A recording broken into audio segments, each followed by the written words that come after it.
have to discuss the, for lack of a better word, charlatans who demanded that the United States military bomb their homeland and goaded the Trump administration into starting a war with Iran, which has proven to be a disaster for the globe. Now they're suddenly doing a PR tour to clear their names and pretend like they never called for war, and a Kasperian never forgets. So let's begin with the frizzy-haired Iranian dissident that I had the fortune of not even knowing anything about until this year. So this is the person I'm talking about, Masih Alinejad. She apparently went on Voice of America Farsi to say, quote, "I do not belong to the group of opposition that romanticized the war. And I kiss the hands of my critics." Oh, fascinating. You kiss the hand of your critics. Now, I really had no idea who this woman was, never heard of her before, until suddenly one day, my phone is blowing up with hate messages from the Iranian diaspora. And they're vicious, very, very vicious. I'm like, why are they attacking me? Like, I've got no hate for Iranians. Are you kidding me? Well, it's because of something I said on the Piers Morgan show. And apparently this woman, Masih, saw what I said and decided to put out a video of her own.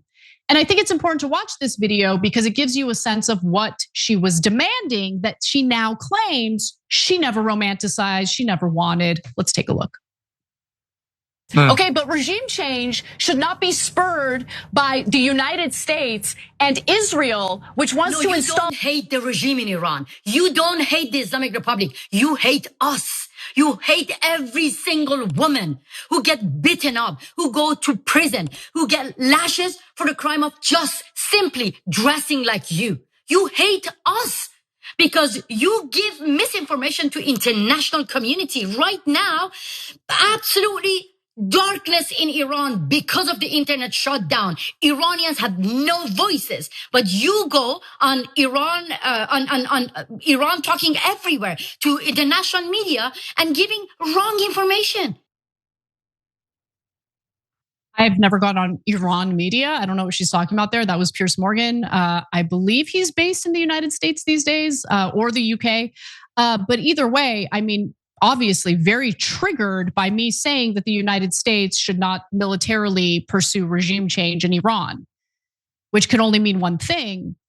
She desperately wanted the US military to invade her homeland, which means she was calling for war. That's what she was calling for. All right. So she can try to launder her reputation and her image as much as she wants, but we'll never forget her behavior, her demands, or the fact that she directed all these unhinged lunatics to harass me for no reason other than I don't want the military that my tax dollars fund to go attempt to do a regime change war in a country that has a formidable military, that has a mountainous country that's difficult to fight a ground operation in. I've thought about these things, but strawmanning me and alleging that I hate Iranians is one of the most disgusting, propagandistic, garbage statements I've ever heard. There is no proof behind that whatsoever. But I want to read from another Iranian, because I want to just remind you all, as much as our media recycles lunatics like that woman in TV shows, interviews, whatever, she is not representative of the majority of the Iranian diaspora. And I'll get to that in just a minute. But this is what Trita Parsi had to say after he saw the recent statements from her. Few Iranian American voices have been as supportive of bombing Iran or as aggressive in defaming opponents of war as Masih Alinejad.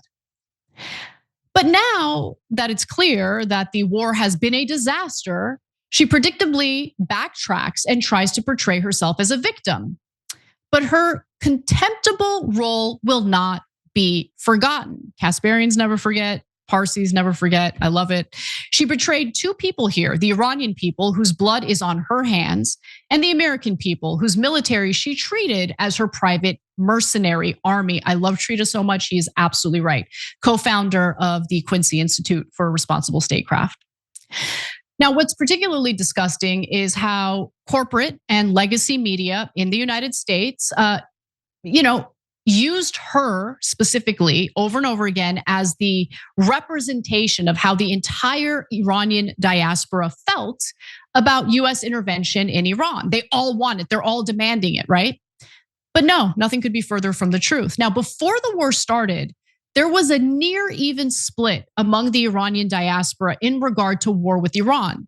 About half of them thought it was a good idea, half of them did not think it was a good idea, but you never heard the voices of Iranian Americans who thought it was a bad idea. They were not on CNN, okay? They were not invited on the Piers Morgan show. Just keeping it real, Piers. I love doing your show. I'll come on as long as I'm available anytime. But open up the dialogue, open up the discussion, okay? Because women like her are not the only ones who are speaking for Iranians. There are Iranians who disagree with her, and they deserve to be heard as well. Now, those were the numbers before the war started. What about after the war started? Well, NIAC or NIAC worked with, I believe, Zogby, if I'm not mistaken, in order to do a poll after the war started. And they found that 66.1% of Iranian Americans either strongly or somewhat opposed the US war on Iran. It's a pretty high number, isn't it? And it was Zogby, just to be clear. Okay.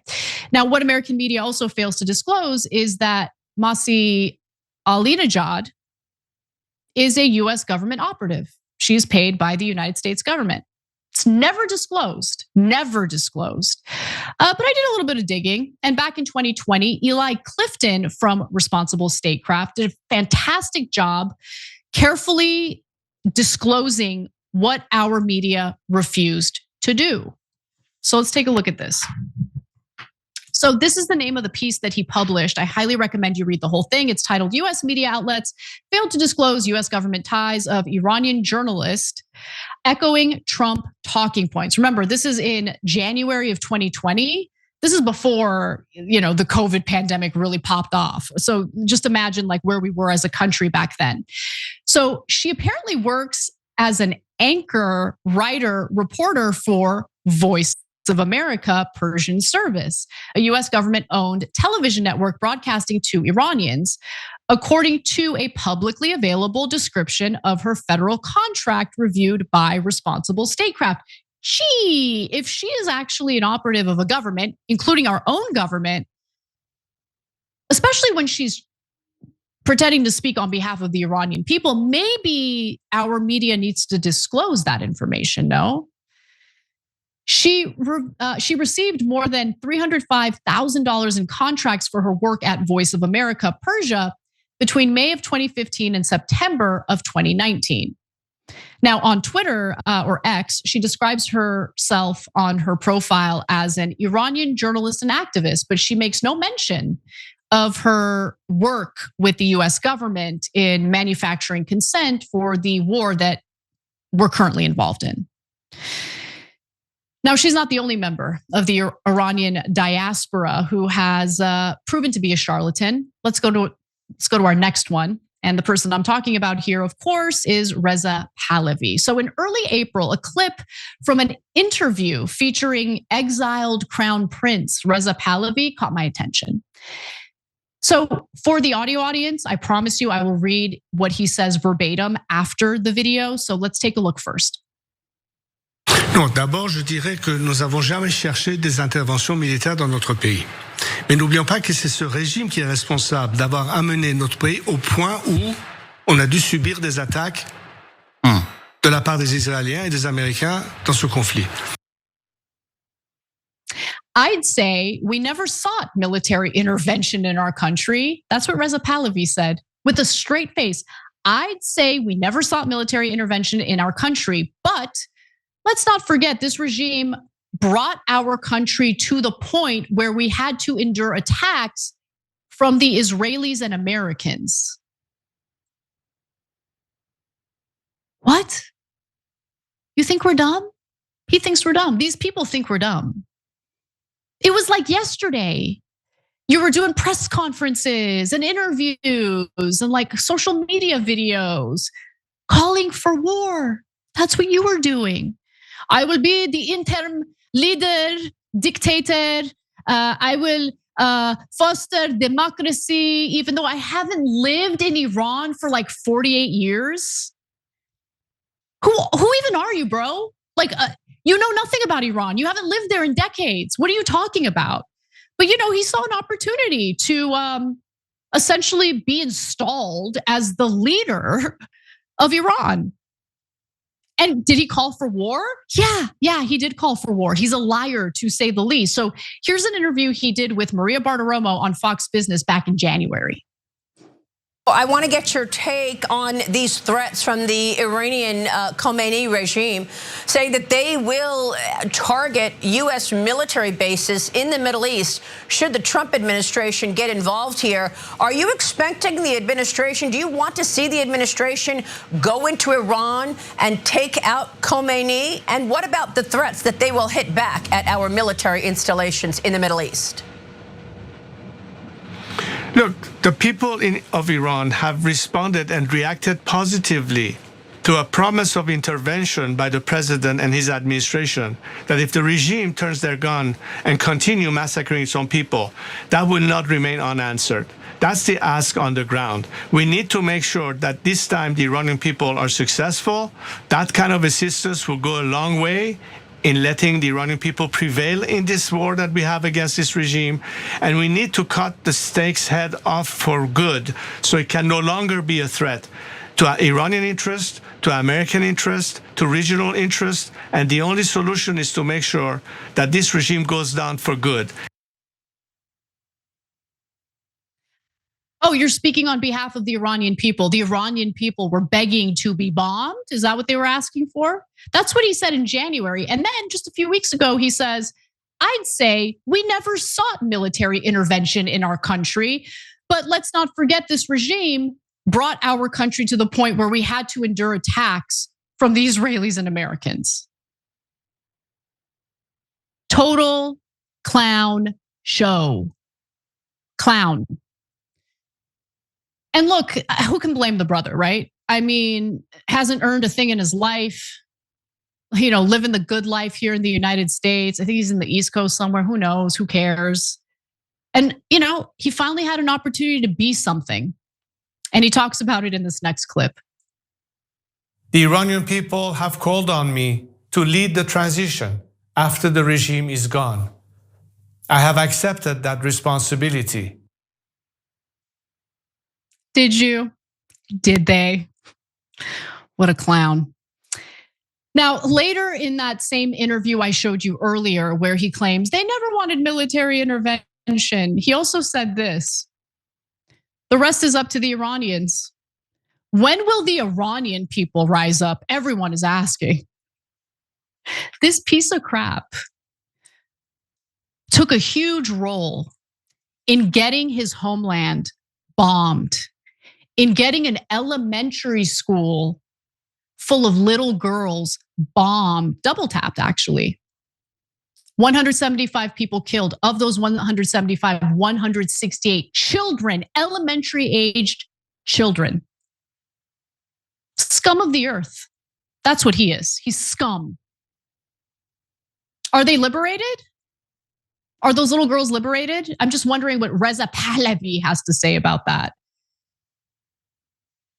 Finally, that leads to the final charlatan I'd like to discuss. And that's one of the dumber ones, if you can believe it, Elika Laban, who seemed to put the onus on the Iranian people, much like Pahlavi, because it turns out that dropping bombs on them isn't enough. Now, in this next video, it's a little bit of a word salad, I get it, but you have to listen till the end. Take a look. I don't think that there's ever been a time where war by itself would effectuate regime change. There are other things that need to sort of unite, like, for example, uprisings, defections within the ranks. And the person that has mostly largely been responsible for that is the Crown Prince, Reza Pahlavi. So when he called people out into the streets in January, they went out in their millions. When the internet got shut down, his views went down in the millions. So there was a strong evidence that there was a strong connection there. And so I think where this war has gone sort of been negligent is in not pulling in the other actors that would effectuate regime change, right? Also, Reza Pahlavi, I think I can't say the numbers for sure, but I think there's like 150,000 people within the ranks that are looking to defect to him. And so, what are you basing that on? How do we know that? His team says that. How do we know? I mean, I can only tell you what his team says. His team said that? The guy who wants to be the dictator of a country he hasn't lived in for 48 years told you that there's 150,000 members of the Iranian military who want to defect and join his ranks, and you just repeat it, you just regurgitate it. And I'm supposed to believe her when she tells me that 35,000 Iranians were gunned down by the IRGC during those protests. No way. There's no way. There is no freaking way. So be careful who you trust. Be careful who engages in emotional manipulation to get you to sign on to things like war because it's allegedly going to liberate people. War doesn't liberate people. Dropping bombs on people's heads, destroying their hospitals, their mosques, their schools, that doesn't liberate them. That terrorizes them, that kills them, that tortures them. The only way that you get actual change in any society, in any country, isn't through a foreign country coming in and messing things up and deciding for you who your leader should be. The only way you change things for the better is through organizing and through organic movement, organic uprisings that foreign countries are not meddling in. So my heart goes out to all the Iranian people, the civilians who are living a hell right now, mostly because of US involvement. It's awful, and I feel shame about it all the time because this is my government. But one thing that I'll ask is, please don't mistake the depraved US government and its actions for the American people. Yeah, some percentage of Americans wanted this, but if you look at the numbers, a huge majority of Americans did not want this, did not think it was a good idea. But we don't live in a democracy. Our voices don't matter. And our government is going to carry out war whether we like it or not. It would be really helpful if we didn't have these little disinformation merchants running around acting like the charlatans that they are to manufacture consent for a war that only makes people's lives worse. Every time you ring the bell below, an angel gets his wings. Totally not true, but it does keep you updated on our live shows.